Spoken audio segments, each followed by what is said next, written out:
Pasqualino Ċefaj ta' 32 sena miż-żebbuċ ma natax il-ħelsin mill-arrest wara li wieġeb mhux ħati li prova joqtol lil Joseph Portelli ta' 54 sena miż-żebbuċ ukoll. Portelli kien attakkat b'mus fawla tal-qorti stess nhar l-erba' li għadda. B'rapporti jgħidu li l-vittma li għadu fil-periklu tal-mewt għala madwar 20 daqqa ta' mus.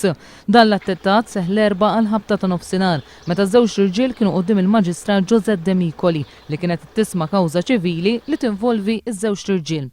Kontra Ċefaj hemm ukoll akkużi li hu riċediv li jagħmel reati ieħor waqt li kien fuq pledġ u waqt perjodu ta' sentenza sospiża u li jagħmel ħsara fuq apparat tal-qorti.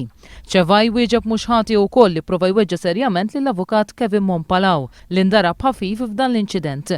Il-każ qed jinstema' quddiem il-Maġistrat tal-Assa Paul Coppini u għall-akkużat der l-avukat Joshua Grech filwaqt li l-prosekuzzjoni tmexxiet mill-ispetturi Bernard Charles Spiteri u Chris Policino.